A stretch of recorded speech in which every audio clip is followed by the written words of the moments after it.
Hello, and welcome to I Know Dino, the Big Dinosaur Podcast, where we cover news, interviews, and discussions of all things dinosaur. Hello and welcome to I Know Dino. I'm Garrett. And I'm Sabrina. And today's podcast is brought to you by Audible.com. You can get a free audiobook download and a 30-day free trial at audibletrial.com/iknowdino. They have over 180,000 titles to choose from for your iPhone, Android, Kindle, or MP3 player. And to use our promo code to get a free book, go to audibletrial.com/iknowdino. This week, our dinosaur of the day is Lambeosaurus. We are finishing our SVP coverage with the last day of news and other information, and we have a bunch of other dinosaur news. And as always, we would like to thank some of our Stegosaurus patrons. This week, we would like to thank Lucas and Eli, Wyatt, the Georges family, John Heck, Lindsay Burns, and Janice. And Janice just joined our Stegosaurus patron. She's been a Velociraptor or Compsognathus for a while. So thanks, Janice. Yeah, thanks. We also got to meet Janice at SVP. And thank you to all of our patrons. We really appreciate all that you do, and we hope you enjoy our podcast as much as we enjoy making it. So if you'd like to join this group of amazing people, check out our page at patreon.com/iknowdino. The final day of SVP started out with a bang. It started with Matt Barron discussing Ornithocelida or Ornithoscelida, depending on how you want to pronounce it. And that's all about reclassifying dinosaurs from Ornithischia and Saurischia into Ornithocelida, which includes both Theropoda and Ornithischia, which is pretty weird. And then on the other hand, you've got Sauropoda and some other random guys like Herrerasaurids. And you might remember that we interviewed Matt Barron back in episode 145. So if you want to hear more about this, you can jump back there. But as a quick summary, he presented his theory, and we really enjoyed his talk on it. He also, in this talk, went into a little bit more about how late the split might have been between Ornithocelida and Theropoda. And there was one point where he kind of like cajoled the audience into like, isn't this crazy? What do you think about this? And he got like a little bit of a gasp, which you could tell he was pretty happy about. So that was pretty cool. It was a very interesting talk, and we will probably talk more about it later. There were talks by both Fernandez and Halwerda about sauropods and how usually we think about basal sauropods being kind of the early sauropods, and sometimes we call them prosauropods, the bipedal ones and all Sauropodomorphs. that. Yeah, the early sauropodomorphs. And these talks talked about how maybe those prosauropods or bipedal sauropods or just a subset of sauropodomorphs might have been their own group that kind of evolved separately from regular sauropods, branching really early, and it might not be the case that these bipedal ones slowly evolved into quadrupedal ones. And there were a couple ideas of how that might have happened, including being separated geographically by a massive desert in the middle of the supercontinent. But there's so few remains from the Triassic, it's always really difficult to get these evolutionary changes nailed down. There's a quarry that we haven't talked about that much that Waskow talked about in their talk while talking about sauropod dwarfism. Pretty exciting. If you get a small enough sauropod, you could have it as a pet, maybe. I don't know. Even a small sauropod is still pretty large. That's true. Yeah, I think these were still, much taller than us. So there's this quarry called the Mother's Day Quarry, and it's in Montana in the Morrison Formation, which is a pretty massive formation, so it's not surprising for Montana. But the cool thing about it is, why would these sauropods have been tiny? And that's the question that Waskow was looking at. And really, what they think is it could have been a short-lived island, which is pretty weird to think about, especially since now it's all kind of just sticking out of the ground in the middle of the U.S. There's no water near it or anything like that. But back then, there was that Western Interior Seaway that covered up parts of Montana and the surrounding area, and this little spot might have been an island. And then when sea level dropped a little bit, maybe it went back, connected to the rest of land and things like that. And that might be how the dinosaurs got there originally, when there was a land bridge, sort of. And then later on, the water rose up and they got stuck there and started shrinking because of island dwarfism. But they also say that it might have been another stressor, like lack of food or something else, that caused them to shrink. The other interesting thing was that they showed that the sauropods reached their full growth around the same time and age. So it's definitely a reduction in growth rate, and not just that we're looking at juveniles or that they only grew for a short period of time and then for some reason stopped growing, which is a pretty good distinction to make because it demonstrates pretty well that, they were growing fully to this smaller size. Another interesting talk about sauropods was by Bansal. There you go. They saved the best for last. Sauropods on the last day. I guess so. I don't know. Maybe they saved the best for last, as in the end of the talks when they had all those ankylosaur talks. I don't know about that. This talk was about a new titanosaur found in New Mexico that's nicknamed Daisy, and it gave them insight into the neck stability of titanosaurs. So Daisy had these ossified tendons which acted like leaf springs on a truck. Yeah, it's pretty weird to think about. Yeah. And then they also looked at how strong its neck could have been. And what they did was they actually went to NASA because they had already designed these special lattices. And basically, if you think about a regular lattice, it's all regularly spaced, like if you've seen a lattice that like grapes grow on or something like that. So with a regular lattice, it's kind of like a mesh, and all the mesh sizes are exactly the same. So that would be regularly spaced because the lines themselves are kind of the lattice, not the holes in between them. But, it's regularly spaced. NASA uses irregularly spaced lattices on occasion to improve efficiency of the strength versus weight. And so rather than having, all the gaps the same, they'll occasionally have extra lines in a row to kind of add a different sort of strength to different parts of it. And what NASA has found is that using these irregularly spaced lattices can actually make it quite a bit stronger than a regularly spaced one would have been. So they combined that with their knowledge about the bones of these titanosaurs to see that a 1.5 millimeter thick pneumatic wall might have been enough on a vertebrae in order to support the weight that was necessary on a titanosaur, which is really thin when you think about it. And they said that carbon fiber is stronger than bone, but the lattice that NASA designed was intended to support much more weight than the titanosaur was, so they think it's a relatively good estimation. I also want to give a shout out to Button, who did a presentation on how dinosaurs, Saurischians, which may or may not still exist in a couple of years,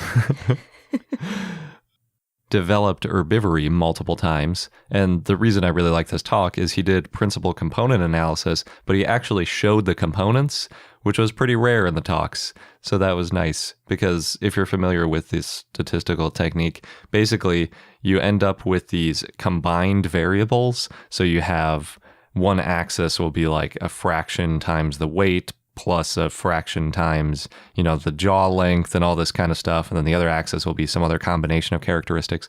And most of the talks, they would say they did principal component analysis. They would put up a graph and it would say like principal component 1 versus principal component 2. So if you're looking at the graph, you're like, I have literally no idea what this is showing me. It's just dots of one thing versus another thing.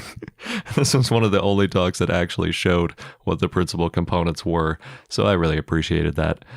Maybe to people that were really familiar with their discussions, they knew what the principal components were already or something. I don't know. Most of them were pretty lost on me, but this one was better done. So I appreciated that. And it was also a cool talk because he showed how it looked like herbivory evolved quite a few times within Saurischia. So you could have a group of carnivores or omnivores and then have these random herbivores popping off at different points. It's not the kind of thing where you'd expect to have a really long group of just herbivores. They can kind of switch back and forth a little more than you might expect. One of our favorite talks was by Ali Nabavizada. Hopefully I got that right. And it was all about dinosaur cheeks, which is awesome because no one has really published on how dinosaur cheeks might have looked before. and He Will Be Soon, and this was kind of a precursor to that. He started by showing that dinosaurs aren't crocodiles, which seems obvious, but since they're the only living, close relative to dinosaurs that have teeth and eat meat and all that, they're commonly used as kind of a extant comparison to dinosaurs. And we talk about bite strength of T-Rex, and they'll use crocodiles and things like that because it's just the best we have. But what ends up happening is that we kind of assume a little bit too much potentially about how many similarities there are. And one of those is how their muscles attach between their jaw and their head. So on crocodiles, the muscles all attach at the very back of the jaw, and they don't cover much of the mouth. And that's kind of obvious if you think about an alligator opening its mouth. It's got this huge wide gape, and you can see basically all the way back to its throat, which is partly what makes it so scary, because there are all those teeth along the whole thing, and you're like, wow, that could really just fit my whole body inside it. But we don't really know that dinosaurs had that same type of muscle attachment. In fact, when you look at the muscle attachment points on a dinosaur jaw, it looks like the side of the jaw, kind of like stretching more towards the front of the mouth, might have some good muscle attachment points, similar to other older animals like Dicynodonts. And since we can see that ceratopsians used palinal feeding, which kind of means moving their jaw back and forth, which alligators obviously don't do, they just clamp onto something and spin around and do other crazy stuff to try to rip it into pieces and then swallow it whole. They probably needed different muscles than what alligators have. So when he looked at these muscle attachment points and he kind of tried to recreate the muscles of the face of a dinosaur, he ended up with muscles that overlap the sides of the mouth, which is a really convenient way to see where cheeks might have been. We don't really think about it that much with humans because it turns out that mammals really have extra muscles on our face just for expression. If you smile, there's literally muscles that are there just to help you smile. I think there's quite a few muscles that are there to help you smile. Mm-hmm. Whereas most other animals don't have all these facial expression muscles. They rely on other things to express, either vocalizations or color patterns and things like that. So dinosaurs probably didn't have, smiling mouths or something like that. But if they had these muscles going across the sides of their mouth, then that they definitely were blocking off that mouth with their muscles, and you might as well assume that there was, skin over that, and therefore you have cheeks. So it's a pretty cool way to show that many dinosaurs, specifically ceratopsians, ankylosaurs, and hadrosaurs, probably had cheeks. And it kind of helps to solve a mystery of how food wasn't just constantly falling out of their mouths like it would be if they had a crocodile-style mouth, but they were chewing the way we know they did. So they didn't eat like Cookie Monster food flying out. Yeah. Although that would be hilarious if food was just flying out all the time and they had a super hard time to eat. If dinosaurs were Muppets. Yeah. There was also a talk by Wilson who proposed synonymizing a couple of ceratopsians, specifically that Rubeosaurus ovatus was actually a junior synonym of Styracosaurus, based on some new findings where we saw Styracosaurus with a larger variety of horn frills than we had seen before. So we might not have Rubeosaurus anymore. Or it just depends who you talk to. Yeah, that's likely going to be the case for a while for sure. And I think we've talked about the next find before, but Zheng presented on a 5-meter long find, which is about 15 feet, pretty big, that has 6 new ankylosaur individuals in it, including a large tail club. Think of it, Garrett. Oh, it's amazing. I hope they find more inside that Zool block like we were talking about, but even if they don't, this one's pretty awesome too. It's from the early Cretaceous, about 100 million years ago, from Hujian, China, and it's possibly a Jinyun pelta. Don't really know specifically what genus it is yet because we got to get it out of the rock. But the coolest thing is that 100 million years ago is a pretty long time ago for a large tail club on an ankylosaur. I've talked before about how ankylosaurs, the later ones, the ankylosaurids versus the nodosaurs, have those big tail clubs, but it took a while for that to evolve. The early ones just had regular tails.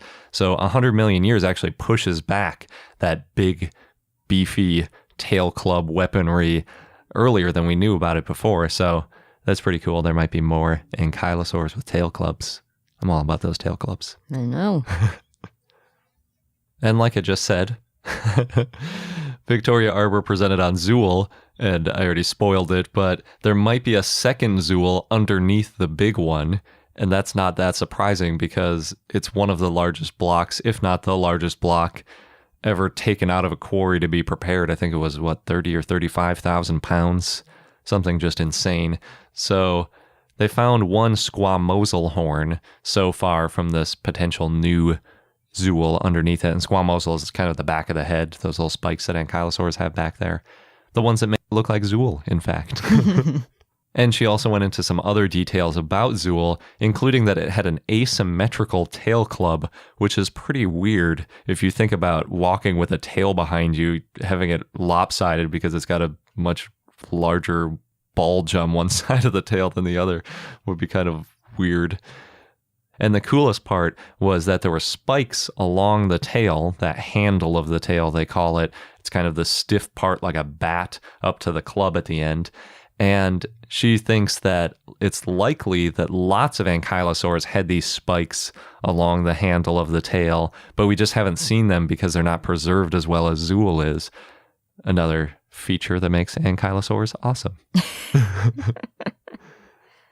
In the last talk of the morning session, you could get a feel for how much went on Saturday, was all about Borealopelta, also known as the nodosaur. And it was presented by Caleb Brown. And he talked all about really the scutes or the osteoderms or whatever name you want for them, which are those armor pieces down the back of the dinosaur, as well as the horns. It's something we really hadn't talked about with this find before, but it is one of the things that makes it really unique because we have both the bone as well as the keratin covering it. And that gives you a unique opportunity to kind of see how dinosaurs used keratin in concert with their bone to kind of, enhance their appearance or protect the bone from damage. And he looked all at the different sizes of keratin on the different scutes, and what he found was the larger the bone got, the larger the keratin covering got. So it's not just like the keratin is 20% larger than the bone. If you have a bone that's 5 times as big, it might have 50% more keratin than bone, and that really makes it look a lot more impressive. A lot larger of an animal. Yeah. And he also put up a couple cool pictures of ceratopsian horns and stegosaur plates with all that keratin sticking out of them, which was just amazing, and I love it.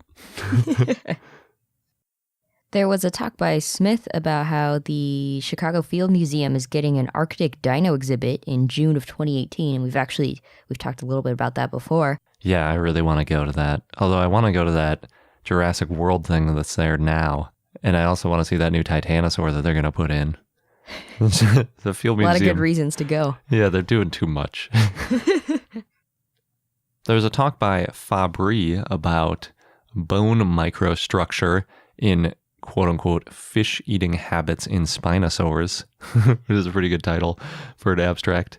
And he basically looked to see if there were other features in Spinosaurus besides just those little holes on its mouth and a couple other characteristics that people point out for Spinosaurus being aquatic. So he did a principal component analysis, although it didn't have definitions, so I don't know what he was looking at. And it showed that Spinosaurus bones are very similar to semi-aquatic animals. So he believes that Spinosaurus was probably semi-aquatic, kind of alligator-like, one might say. But how did it chew? It probably didn't chew. That was probably a swallow whole kind of guy, or rip and swallow. I guess so. There's also a presentation by Cashmore, and he looked at the completeness of the fossil record, and he was attempting to see whether natural or human biases impact what we know about dinosaurs and which ones are more complete. And what he saw was that both of them have a pretty big impact, not surprisingly. But the most interesting thing to me wasn't really related to that in the talk. And he put down the different continents and how complete the average fossil is. So in Asia, they find the most complete dinosaur fossils with an average of more than 30% of the bones found, followed by North America, which was in the 20s, I think, then Africa, then South America, and finally Europe, which only found about 15% of the bones on average. He didn't have Australia and Antarctica included on his selection, so I'm not sure exactly where they would be. I guess not as many dinosaurs are found there. True, yeah. Compared to the other places, anyway. Yeah. I kind of wonder, too, if that's about the size of the dinosaurs, because, you know, we always talk about these little troodons and little guys being found in Asia, whereas South America, it's like when you have a titanosaur, how many of the bones are you going to find? So that might be why it was pretty low down the list. There's an interesting ichnology talk by Fiorillo, and he looked at these dinosaur tracks from southwest Alaska. We don't talk about Alaska all that often. And what he and his team were aiming to do was to kind of figure out what the distribution of dinosaurs around Alaska might have been. So he figured, well, if there's a good preservation of tracks, because they knew there were a fair amount of tracks preserved, we can see if it's all one type of dinosaur or if they're all mixed in together. And then we'll kind of get an idea about where the different dinosaurs lived. So they spent a lot of time looking at these tracks, and they couldn't find any ceratopsians. But they did just find some ankylosaurs and possibly theropods, as well as tons and tons of hadrosaurs. So what they believe is that the dinosaurs probably weren't evenly distributed, because you'd expect to see a few more theropods in the mix than just maybe a couple potential theropods and just like tons and tons of hadrosaurs, although they were the cows of the Cretaceous, so maybe they were just everywhere. And on top of that, there haven't been that many bones discovered outside of hadrosaurs, but we can now tell that there were other dinosaurs there thanks to ichnology.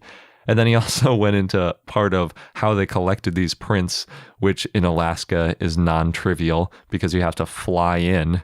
And so they used this 2-part epoxy that was foldable. It was a really flexible thing.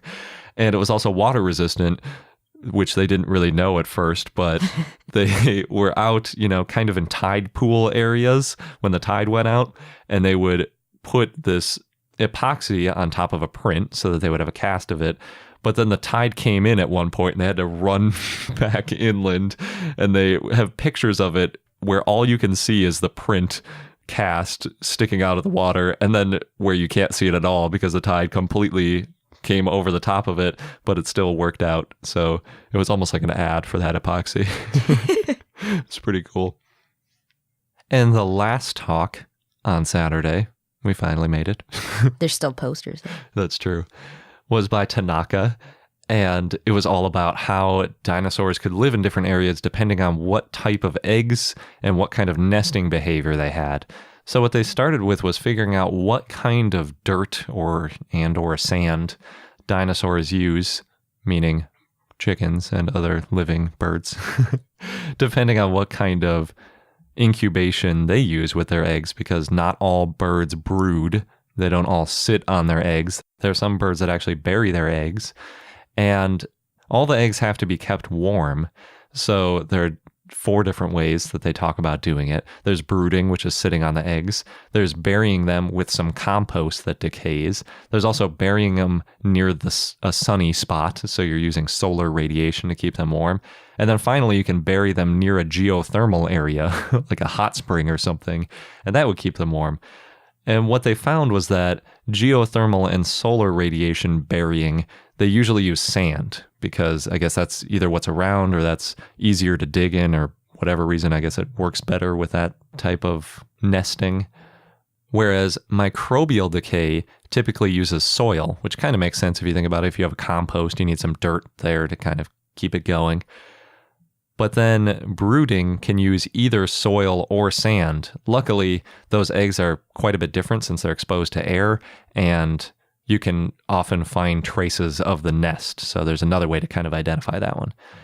And when they put these pieces together, what they ended up finding was that there was one type of sauropod that used sand, and it was probably therefore using either geothermal or maybe solar heating in order to keep the eggs nice and toasty and incubated. But unfortunately, it wasn't that effective, except in the tropics, because it looked like they were kind of limited in range. The animals that used that didn't show up near the high latitudes, you know, like up in North America and down in South America and things like that. They're kind of stuck in the middle. But the animals that had soil around them, which were a hadrosaur and another type of sauropod, probably used compost, because we know that's what soil is good for. And it appears that they had a really large range relatively. So that basically means that they were better at nesting, and it probably gave them an advantage in terms of where they could live. And then we've talked previously that brooding really is the way to go, because when you're sitting on the egg, you can, like an emperor penguin, go all the way down into Antarctica and live there. You know, there's no way you could even do compost on Antarctica. That's not going to work. So the way that you raise your egg makes a big difference for these dinosaurs. And it probably affected which dinosaurs even survived the Cretaceous mass extinction, because they're basically all brooders. Interesting. Yep. Now on to the posters from Saturday. One of the first posters we went to was by Gabriel Santos, and it was a really cool augmented reality demo. And there was also a demo inside the demo. Inside the demo. No. I think it was just one. Yeah. But yeah, little demoception.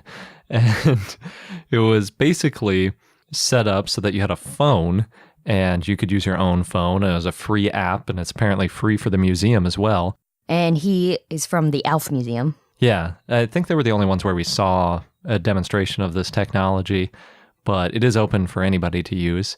And basically what it is you hold up the phone, kind of like in Pokemon Go or any other kind of augmented reality. That's definitely the most popular one. And then videos pop out of the pictures. And if you go over text and it has the right logo on it, it'll make the text larger and easier to read.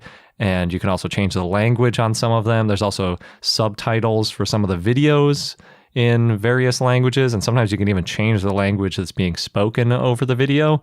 And you can even like highlight text and do all sorts of other cool interactive things with it. So it's a really neat way to add some extra depth to some of these museum displays, especially because we hear people talk about how there's kind of a balancing act that museums play where they don't want to put too much information on signs because then people won't read it at all because it's overwhelming. But you want to have enough there so that people who are really interested in it have something more to read than just one sentence like, oh, this is a hadrosaur and they chewed their food and had gastroliths or whatever. So when you have something like this, it kind of allows you to do both, because you can have a display that has a little bit of information, but then you can hold your phone up to it and videos can start popping up and you can get all sorts of additional information if you're interested. So it's a lot like an audio tour, but much more interactive and obviously more exciting for kids and things like that.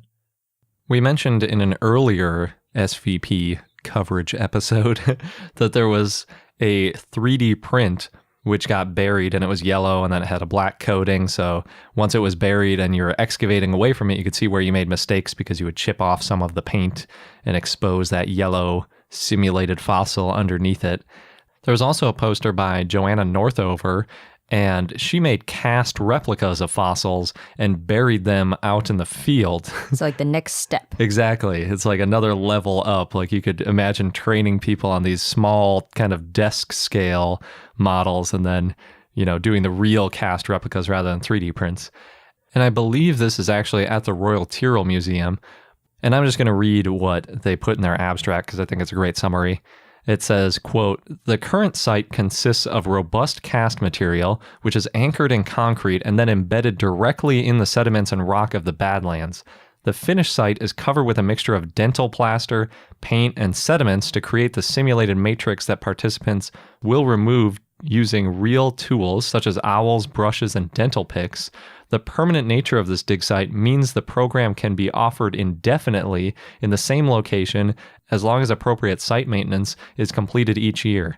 Similar techniques can be used to create indoor simulated dig sites that can be available in the case of inclement weather, allowing participants to have a meaningful, realistic dig experience, rain or shine." It's pretty awesome when you think about all the applications for this. And I also think about places like New York City, where, you know, they now have a paleontology program at the American Museum of Natural History, which is not even remotely near any dig sites. But, you know, they could actually simulate this dig site inside their building completely realistically and, you know, practice so that once they go out in the field, they know exactly what they're doing, they make less mistakes, and they're probably faster about it too. So really cool. I really like this idea. We also talked to Michael Pittman, who helped create the Dinosaur Ecosystems class for the University of Hong Kong, which is a massively open online course that we talked about and is really great. It goes really in depth into one specific area in the Gobi Desert, which is just awesome. And, it really gives you a sense for exactly how paleontology works and how you date things and all that good stuff. And they put up a poster talking about how successful it was. The most interesting thing to me was that most of the students, over 60%, came from Hong Kong. And I guess that's probably because of the influence of the university on the area. Mm-hmm. But it was all in English. So I actually expected the US to be a lot, but the US only accounted for 10 to 15%. And then the rest was scattered all over the world. They had tons of people from all over the place. That's pretty cool. But it was a really great class, and they're going to launch it again next February with some new updates. And Pittman even mentioned that he was doing a couple of little interviews at the conference to splice into the course. Nice. Because that's kind of the format of it. It's a lot of discussions with paleontologists, and then it'll give you like pop-up questions to keep you on your toes. We also saw Thea Boudhu's poster on the Movable Dinosaur Museum in Mongolia. And we talked to Thea and Balor a couple times before, and the Institute for the Study of Mongolian Dinosaurs, or ISMD, which has a traveling exhibit in a big, cool RV with all the dinosaurs in it. And they showed that they served 350 people in 2015 and over 1,000 students in 2016. So that's pretty great.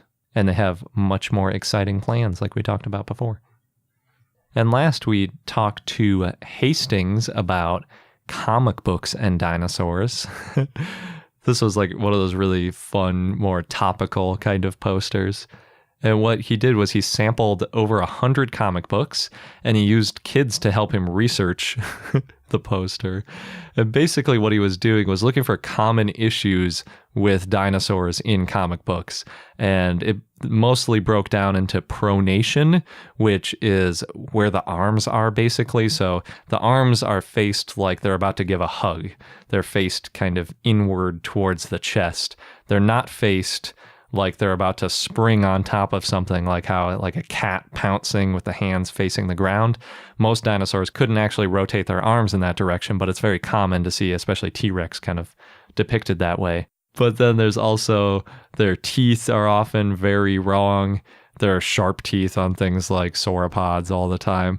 Their size is often way over exaggerated. And then there was another category for like, we can't even figure out what this is supposed to be because it's so unlike any real dinosaur. Yeah. Yeah, it was pretty cool to see. And the comics spanned from, I think, at least the 60s to present day. Yeah, and there were a ton in like the recent comics. Saturday night was also the awards banquet. And after party. Yep. There isn't too much news from the after party.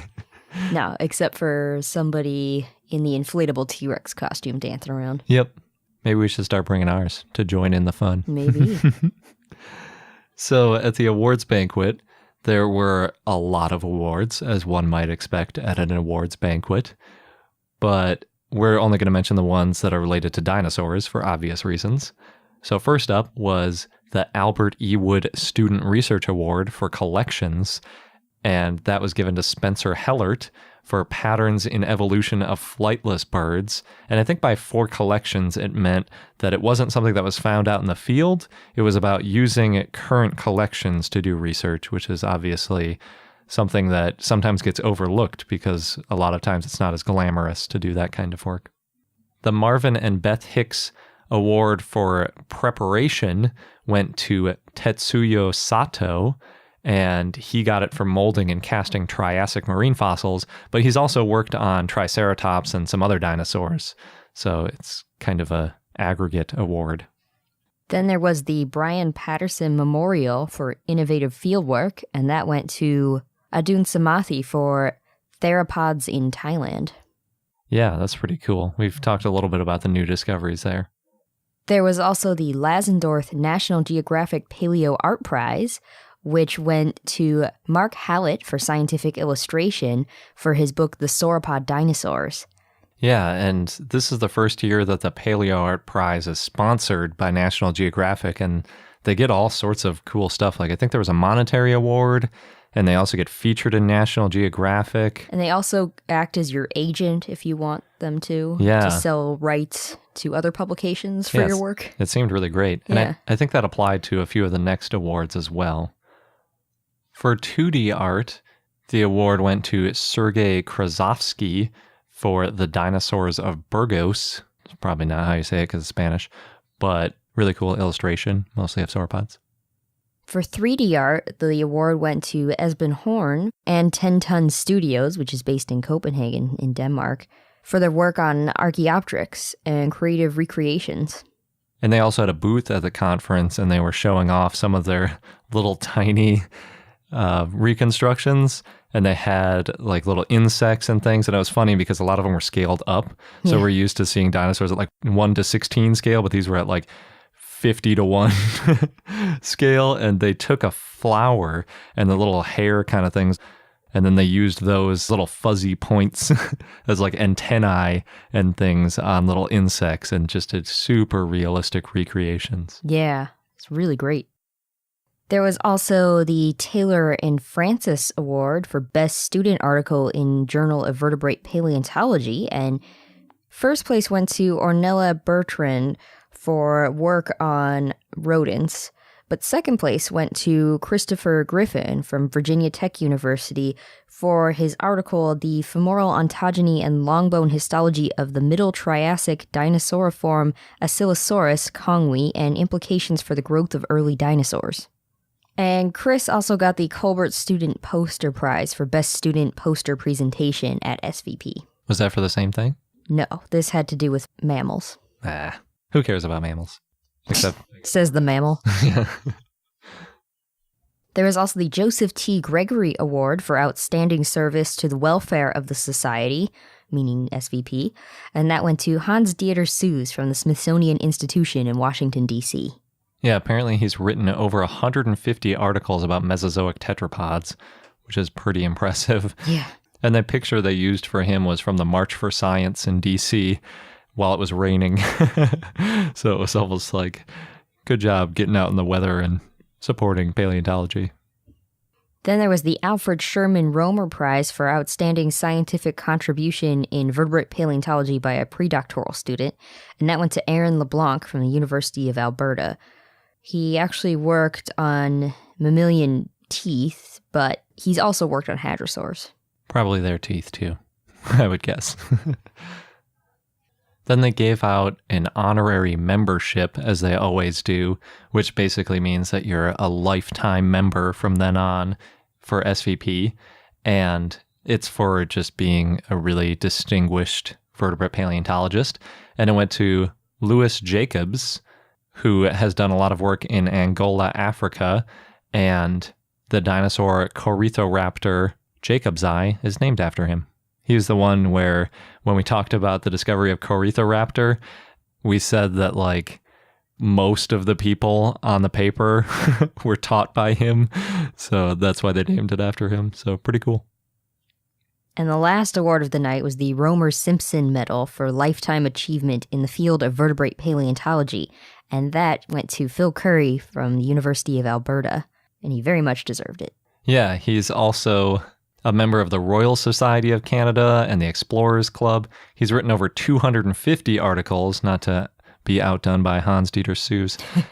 And he's also written many books. He's won lots of awards. They mentioned that he created that Dino 101 massive open online course that we've talked about, which has been taken over 100,000 times. That's a good one, too. Yeah. And he said that he got into paleontology by reading all about dinosaurs, and that when he started, there were less than 12 jobs available in dinosaur paleontology. So he spent 4 years on his master's and 6 years on his PhD to try to learn as much and get as involved as he could before trying to find a job. And while he was working on his PhD, he started working at the Provincial Museum of Alberta, which is now known as the Royal Alberta Museum.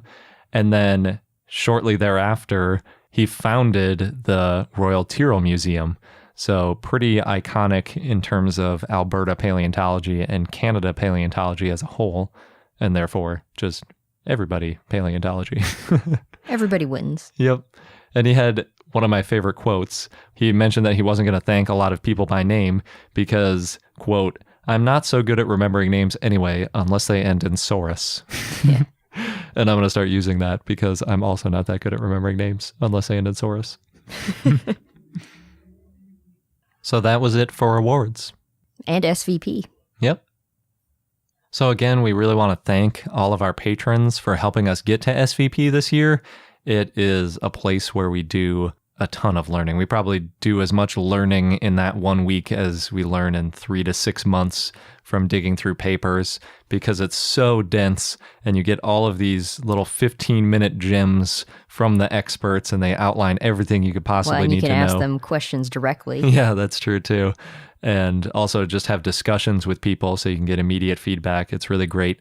And hopefully you enjoyed our coverage. If you're a patron at the Stegosaurus level or above, we have mailed the postcards that we picked up at the Royal Tyrrell Museum. And sorry it took so long, but they are officially in the mail, as they say. We've also posted our video coverage of SVP, which you can have access to if you're a patron at any level. Yep. And that covers a lot of the same things, but we have some pictures of a few of the things. Unfortunately, you can't take pictures at the poster sessions or do any recording at the talks, so it's a little bit limited, but Sabrina did a good job finding some Creative Commons pictures that are related. Thanks. And if you're not a patron, but you would like to join, then you can head to patreon.com/iknowdino and help us get to our next reward level and get some dinosaur art. I think we're about halfway there now. We've gotten a lot of patrons in the last month or two. Yeah, it's been awesome. So yeah, things are picking up. Thanks, guys. Now moving on to regular dinosaur news, and there's a lot. Yeah, because when you spend a few weeks talking about SVP, it starts to pile up quickly. So the first one is in North Dakota, Denver Fowler, Liz Friedman Fowler, and 4 volunteers returned to the Dickinson Museum Center at the end of summer with 38 jackets of fossils. So they had a busy summer because both Denver and Liz were also at SVP. Yeah, geez. So within those fossils includes a new unnamed nodosaur. It's the summer of nodosaurs, Garrett. And ankylosaurus. And ankylosaurs. I really like it. So they found a skull, and they know that it's got spikes on its body and no tail club, which is what makes it a nodosaur. And the team nicknamed the site where they found it Acklemania in Rudyard, Montana. And Denver said that he expects to be excavating at that site for years, though they do have to worry about cows. So when they leave for the season, they have to cover up the site and make it unattractive to cows so the cows don't stamp on it. That's really funny, because a lot of times they talk about hiding things so that poachers don't get it, but this time it's just like... Just the cows. Keep cows from getting too curious. Yeah. We've got more news about the dinosaurs found near Denver, Colorado. So in addition to Triceratops fossils, the team has found a T-Rex tooth. And the T-Rex may have been scavenging and come across the Triceratops. Since T-Rex lose their teeth so often, they're not expecting to find any more of that T-Rex. But on a more somber note, Mike Getty, the chief fossil preparator at the Denver Museum of Nature and Science, passed away on September 11th.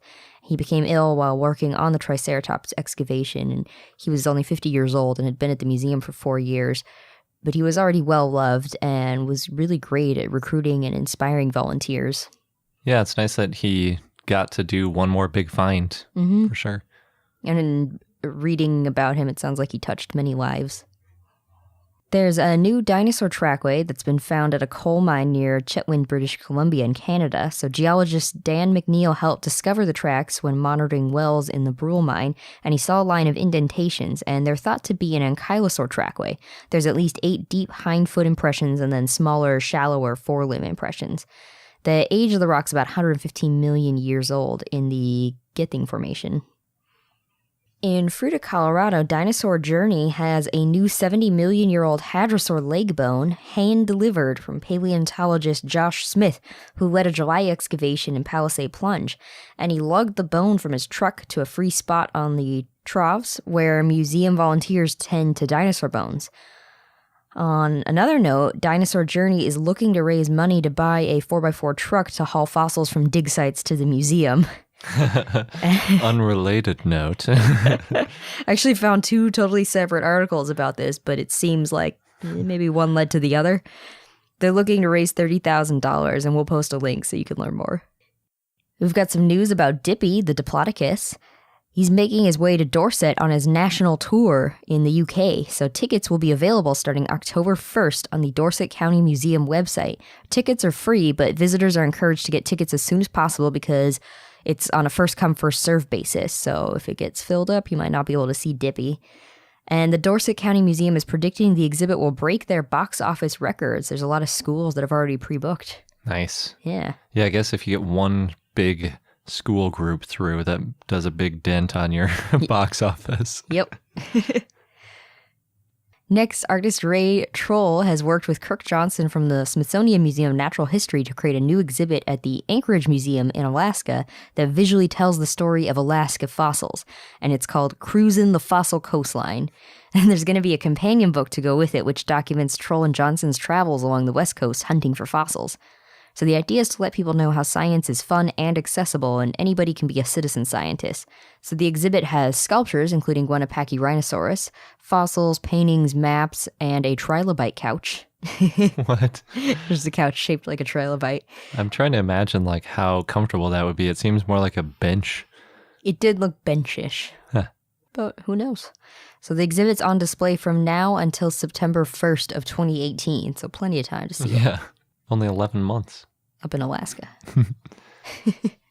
Speaking of museums, the Chicago Field Museum 75-foot Brachiosaurus replica was wearing a giant Bears number 34 Walter Payton jersey earlier this month to commemorate the beginning of the football season. So the picture that they have of it is pretty great. The Brachiosaurus looks like it has really wide shoulders, and I can only imagine how much fabric it took to make that jersey.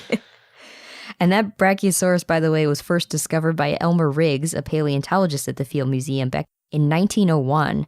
And he described Brachiosaurus in 1903. It was the largest known dinosaur at that time and was the largest known dinosaur for many decades. A Chicago newspaper at the time said that Chicago was home to, quote, the largest land animal that ever lived. And a Boston newspaper around the same time said it was the monster of all ages. Yeah, Brachiosaurus is still definitely a contender for like the largest group of sauropods, and some people kind of struggle with where to put brachiosaurids in terms of like titanosaurs versus other sauropods, because it is really big. Big enough that, you know, compared to a human, you wouldn't really notice too much of a difference in real life. Yeah. Yeah, even though I'm a Packers fan, I still kind of like that. It's pretty fun. I'm glad they did that. Yeah. Next, thanks to Kevin, who shared this one with us via Facebook. So researchers at Ohio University have discovered between 5 to 10 new species of animals this year. And the Post Athens shares how they're so successful. So tips include going out into the field.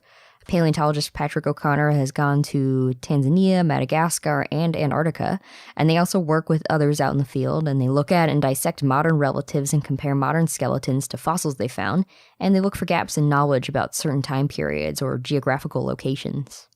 Cool. Got to be in it to win it. Exactly. Get out there. Next, thanks to Brendan, who shared this one with us via Facebook, the Denver Museum of Nature and Science is looking for volunteers for their prehistoric journey exhibit.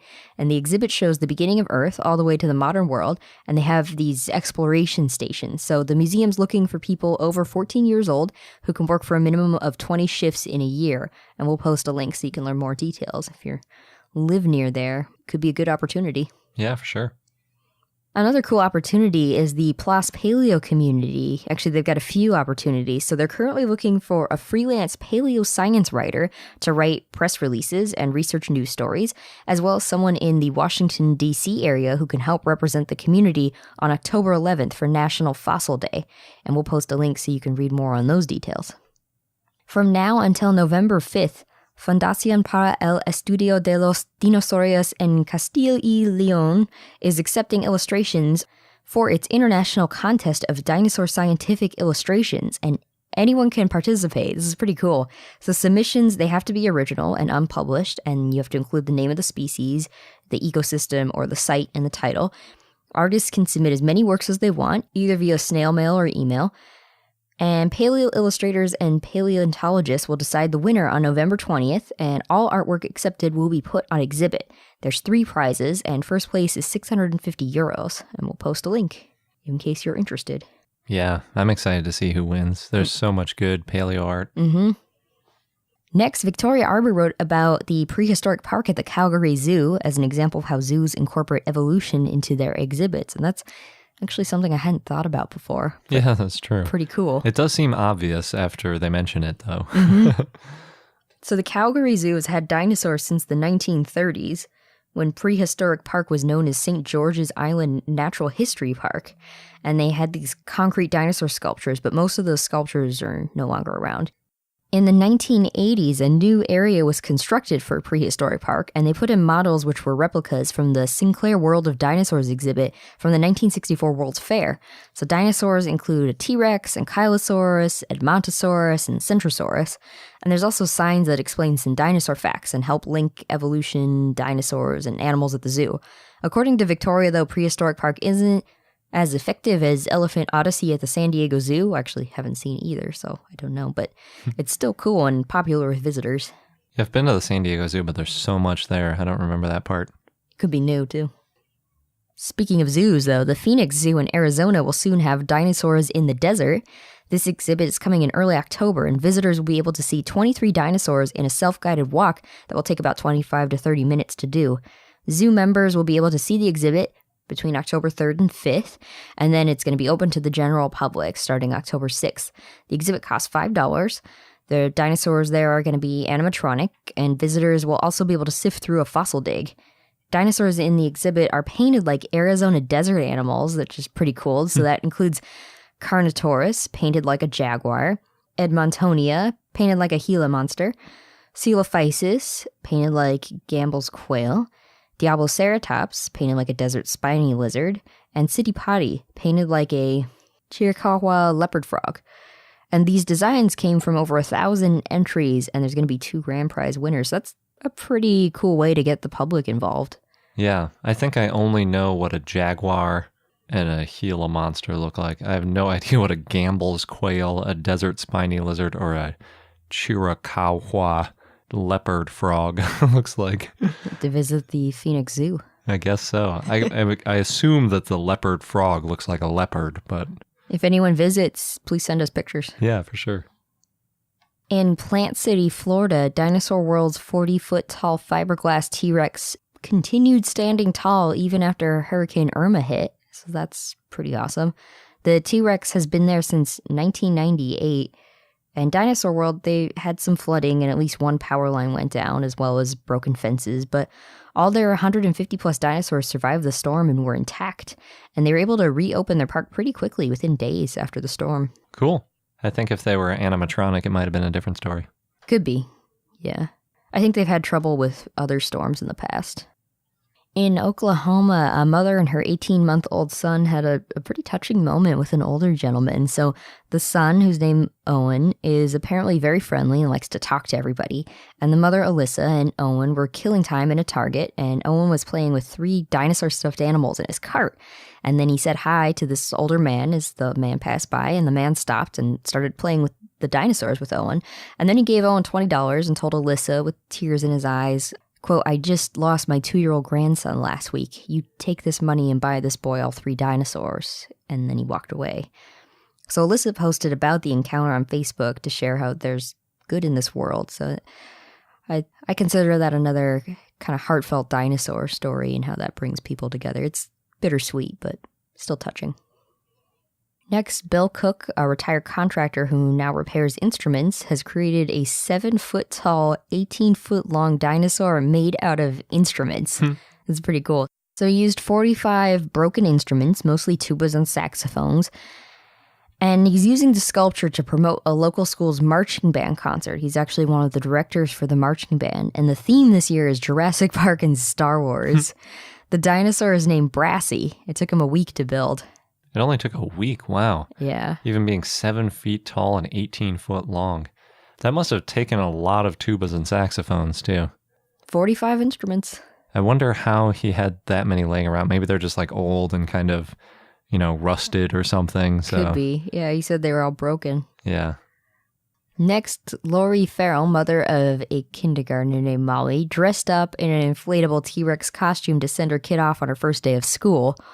And she said she did it to entertain her daughter and also help her curb her own emotions. So Marley apparently loves dinosaurs, and having her mom in the costume helped her get over her nervousness on the first day of school. And there's a photo that shows Lori in costume holding her daughter's hand. It's pretty cute. In Canada, somebody else donned the inflatable T-Rex costume and went flyboarding over a lake. There's a video where the T-Rex is hovering over the lake and then eventually falls in and has to doggy paddle back to the shore. It's pretty entertaining. In other news, Magic the Gathering's next set is going to feature dinosaurs. So Nerdist revealed 3 cards from the set, which includes a Triceratops with a spiky tail, a Borontodon, and Looming Allosaur. And in the set, the dinosaurs fight pirates, so pretty exciting.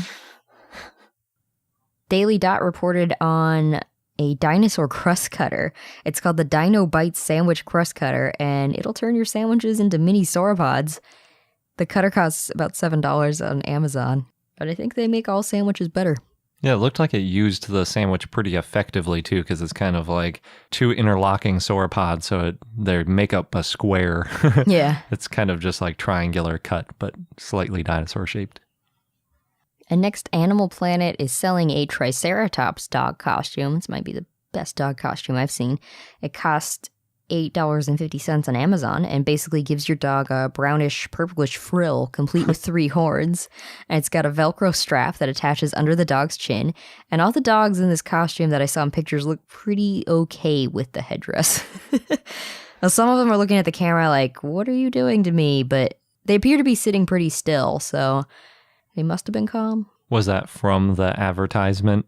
No, that was an article I found. Oh, okay. I was just thinking, would people take a picture of a dog trying to knock it off its head? Because any dog I've had would not tolerate that. Yeah. I think it depends on the dog, though. Yeah. Unless it's impossible for them to knock off like that cone, then they just like submit defeat. No. And thanks to Bradley C. for sending us an email to let us know that the California state dinosaur is official. So it's now Augustine-Olophus, which is kind of a mouthful. But at least we have a state dinosaur now. And it is fully Californian because apparently it hasn't been found anywhere else. Nice. And it's a hadrosaur, in case anybody doesn't know. A cow of the Cretaceous. Yep. And it's on display, if you're interested in seeing it, at the LA Natural History Museum in a weird upstairs corner that is easy to miss. And before we get into our dinosaur of the day, we want to take a moment to mention our sponsor, Audible. You can get a free audiobook download by going to audibletrial.com/iknowdino, as well as a 30-day trial of their service. And they have tons and tons of books. You can get them downloaded on your smartphone pretty easily. You can also listen to them on a computer if you're into that kind of thing. I think most people listen to them with headphones on a smartphone, which is how I do. And I just got done listening to Ready Player One, which has nothing to do with dinosaurs whatsoever, but it's a super good book. When I went to check it out from the library, there were like 1 million people waiting in front of me. And if you don't want to wait, you can go to Audible and get it free this way. So if you haven't heard of the book, apparently it's about to be turned into a movie, which is why so many people are waiting to get the book from libraries as well as buying it from Audible. And it's all about VR. So obviously my cup of tea, since I really like virtual reality. But it's a little bit dystopian. It's like a futuristic scenario where everybody spends all their time in VR, kind of like WALL-E, where they're all floating around because a lot of them are overweight and there's garbage everywhere. So sort of like WALL-E, but if everybody was still on Earth rather than in spaceships, so a little bit more depressing. But they do an amazing job describing VR and kind of the problems you might expect to come up with once everybody is spending their time in a virtual reality environment. And the VR that they're spending all their time in is kind of like a World of Warcraft kind of thing, where there's like magic and there's also lots of like sci-fi stuff that you can do. So it's kind of like a proprietary company that owns this thing. But when the founder dies, he opens it up to a contest for whoever to find an Easter egg, and whoever gets it first is going to inherit this whole like multi-billion-dollar company and control basically the whole virtual reality world. So it's all about, trying to find these Easter eggs, and it's really well done. It's also a lot about 80s and 90s culture, because the guy who hid these Easter eggs is really into 80s and 90s culture. So all these people are just like obsessing over it, and they talk about how it's the mid 2000s, but there's this weird resurgence of all this old music and stuff because everyone's trying to win this $1 billion prize. So pretty awesome book. I highly recommend it. I think I listened to it in just like 1 or 2 days because I really wanted to get through it. I think it's about 15 to 20 hours long. Very good. It's narrated by Will Wheaton from Star Trek. And he actually narrates a lot of books. He usually does a pretty good job, and he did a good job with this one. So I really recommend it. And if you're interested in getting it, head over to audibletrial.com/iknowdino. We also have a couple of dinosaur books on there that you can find. And now on to our dinosaur of the day, Lambeosaurus, which was a request from Cole via Patreon and Dinosaur4602 via YouTube. So thanks. It was a hadrosaurid that lived in the late Cretaceous in what is now North America, and the name means lamb's lizard. It's named in honor of Lawrence Lamb. It was described in 1923 by William Parks, but Lawrence Lamb actually spent 20 years studying the first material. Multiple species have been named from Alberta, Canada, Montana, US, and Baja California, Mexico, but now only 2 Canadian species are considered valid.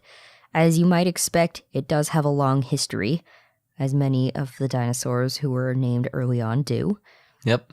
At one point, there were 7 species of Lambeosaurus. Some of them have been determined to be different sexes of already named hadrosaur genera. Weird. I'm skeptical. Anyway, Lawrence Lamb described the first Lambeosaurus fossils in 1902, the postcranial skeletons with no skull. But he assigned them to Trachodon marginatus, but Trachodon is now a dubious genus. Then in 1914, he described 2 new skulls that he thought should be Trachodon marginatus, but since Trachodon was dubious, he created a new genus, Stephanosaurus.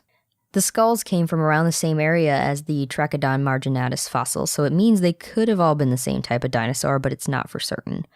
Because of this, in 1923, William Parks redescribed the Stephanosaurus skulls as Lambeosaurus and named them in honor of Lawrence Lamb, who had died in 1919.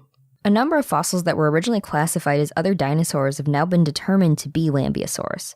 In 1902, Henry Fairfield Osborn named Didynodon altidens, based on a partial left jaw, and Lawrence Lamb reclassified it as Trachodon altidens. In 1917, Lawrence Lamb named a new dinosaur Chineosaurus, which became the type genus of the group Chineosaurinae, a group of dinosaurs that looked like hadrosaurs but were smaller. In 1920, William Diller Matthew named a new dinosaur Prochineosaurus based on a photograph of a skeleton. Later, William Parks described Tetragonosaurus from fossils found in Dinosaur Park Formation and included fossils from Prochineosaurus into the type species Tetragonosaurus praeseps. 2 other species were added to Tetragonosaurus, Erectofrons and Cranibrevis. Then in 1942, Richard Swan Lull and Nelda Wright did a study about all of these dinosaurs and said that all Tetragonosaurus should be Prochineosaurus and that Trachodon altidens could also be Tetragonosaurus. Lull got approval from the ICZN to use the name Tetragonosaurus instead of Prochineosaurus. And the ICZN is the International Commission on Zoological Nomenclature, which is the body that basically says whether or not things are named correctly. Yep. It's always interesting to me when they say, yes, this name can be the official name even when it was named after. But anyway. Charles Marsh named a genus Hadrosaurus possidens based on a partial maxilla and squamosal from the Judith River Formation in Montana. But in 1964, John Ostrom said that that was probably a Lambeosaurus. Only postcranial remains, so no skull, have been found of Lambeosaurus possidens, so it's not clear if it is actually Lambeosaurus. In 1975, Peter Dodson found that Chineosaurinae, which included Prochineosaurus, were actually juveniles of larger hadrosaurs, and that the type specimen of Prochineosaurus was actually a juvenile Lambeosaurus, and the others were juvenile Corythosaurus. He found this by measuring dozens of skulls and interpreted the differences as being juvenile or male or female. Interestingly, Prochineosaurus was named before Lambeosaurus, and usually the older name is the one that sticks, but not in this case. Yeah, sometimes that has to do with having not enough remains or not describing it perfectly. Mm-hmm. Bill Morris named Lambeosaurus laticatus with a question mark in the 1970s, and these were Lambeosaurine remains in Baja California, but no complete crest was found, so it's not known for sure if it's a Lambeosaurus. He based it on the parts of the skull that were found. In 2012, it was assigned to a new genus, Magnipolia. So now, that leaves us with two valid species, Lambeosaurus lami, the type species, and Lambeosaurus magnicristatus. Lambeosaurus lami and Lambeosaurus magnicristatus were from the Dinosaur Park Formation, though they lived at slightly different times. They're part of the family Lambeosaurinae, the subfamily of hadrosaurids with hollow crests. They're closely related to Corythosaurus, Hippocrosaurus, and Olorotitan. They're all very similar, but they have slightly different crests. The Lambeosaurus crest was shifted forward, and hollow nasal passages were in the front of the crest and stacked vertically.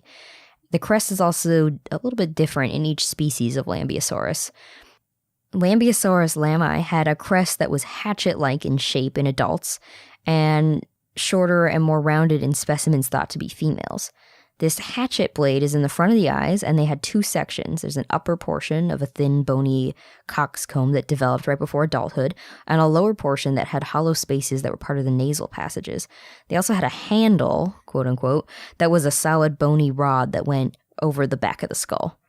In Lambeosaurus magnicristatus, this handle was smaller and the blade was larger, though this crest is damaged in the most complete specimen, so only the front half is left.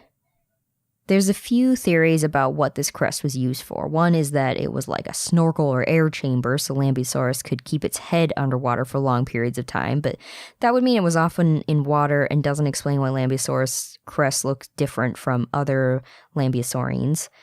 Another is that it stored salt glands, but salt glands are usually in animals that live in saltwater ecosystems, though areas where Lambeosaurus have been found were near the Western Interior Sea, which was saltwater. And in 1979, Jack Horner described what looks like a Lambeosaurus magnicristatus jaw from marine sediment, but this doesn't explain why other hadrosaurs were in different ecosystems, not just saltwater, and it doesn't explain why the crest looks different between the Lambeosaurus species.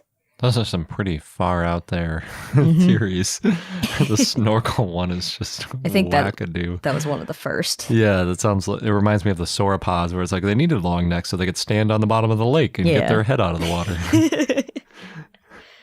Another theory is that the crests were used for display so that they could tell their species apart and as a sign of maturity, since adults had more developed crests.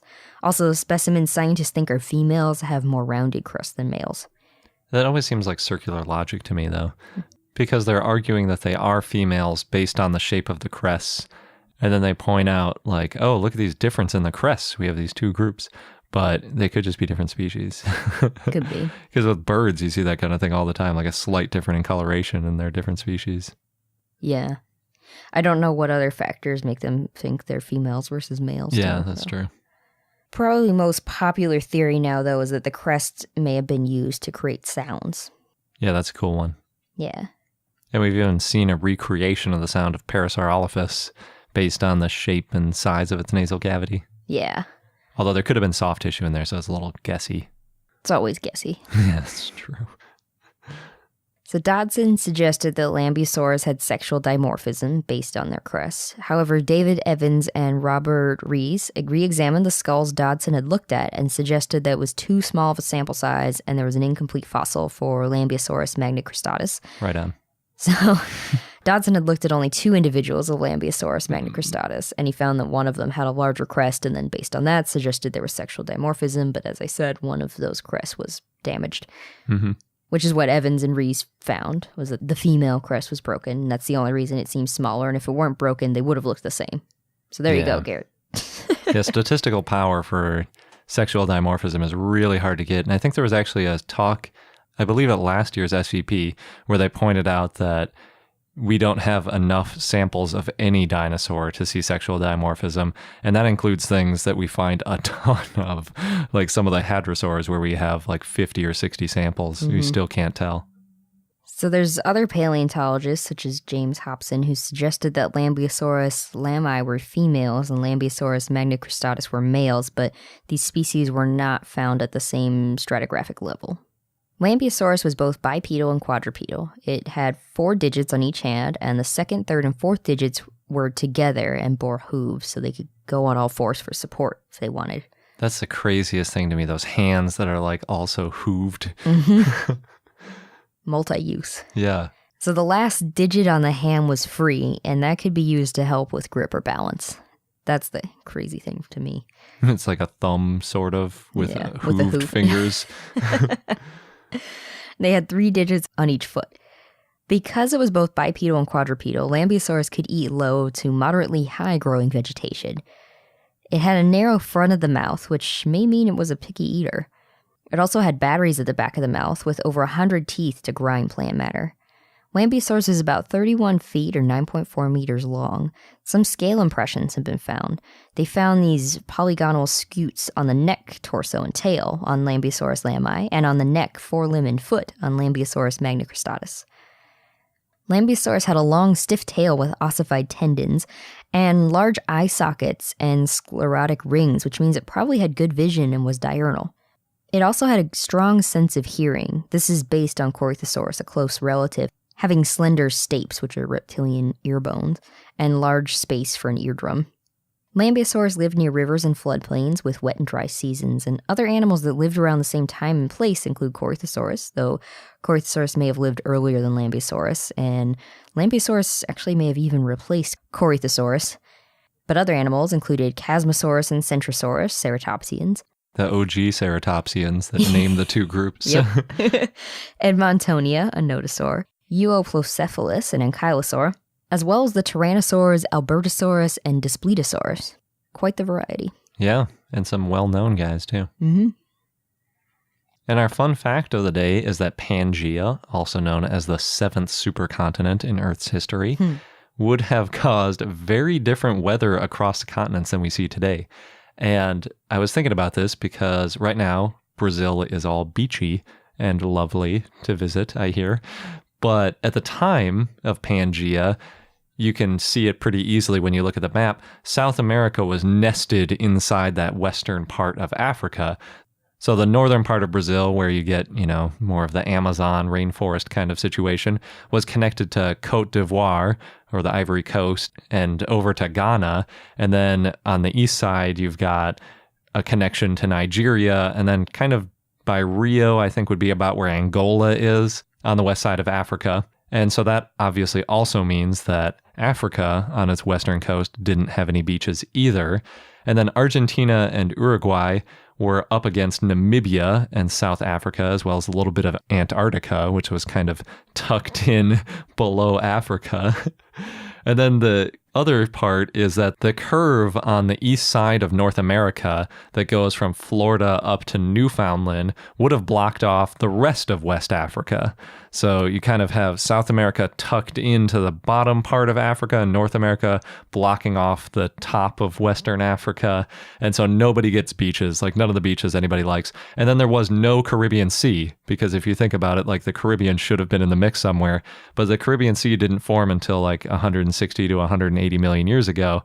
So in the early Triassic, when there was still Pangaea, there were like no beaches anywhere in that whole area. And that would have led to this large land mass that basically would have made the weather much more erratic, kind of like the Midwest in the US, which gets those hot and cold fronts meeting, and you get tornadoes all the time and these thunderstorms that only last a few minutes and lots of crazy weather. Whereas when you're closer to the coast, you have the big ocean there that stabilizes things and keeps weather a little more consistent. There also might have been some huge deserts in Pangaea, and I kind of wonder if it would have made tornadoes any bigger or more powerful, and if they would have been strong enough to pick up dinosaurs. Because we all know that they can pick up cows because of the movie Twister. But a scientifically accurate movie. Well, they could pick up cars, so you figure they could probably pick up a cow. but maybe not a dinosaur. I don't know. And then I wonder if dinosaurs would have had an instinct to avoid some of these crazy like hurricanes and tornadoes, because birds are well known for kind of detecting these pressure changes and hiding and roosting and things like that. There was this great video when Hurricane Harvey was headed towards Texas where a hawk just like flew into a guy's car and wouldn't leave. And the guy was like, "Get out of my car, hawk." And I was like, "No, there's something coming. I'm just going to hang out in this in this car." Smart bird. And the guy took it into his house and just like kept it inside until the hurricane was done. And then like an animal control group came to rehab the hawk and let it back out into the wild. But I wonder if those instincts came from like crazy weather in Pangea or something. That would be really cool. And that wraps up this episode of I Know Dino. Please remember to subscribe to our podcast so you don't miss any episodes. You can subscribe on iTunes and just about any other podcasting platform by clicking on the subscribe link. Yeah, it really helps us with our metrics, and you don't miss anything, which is a win-win. Win, maybe. Yes. And if you like listening to us, you can also join our growing community on Patreon at patreon.com/iknowdino. Thanks again, and until next time.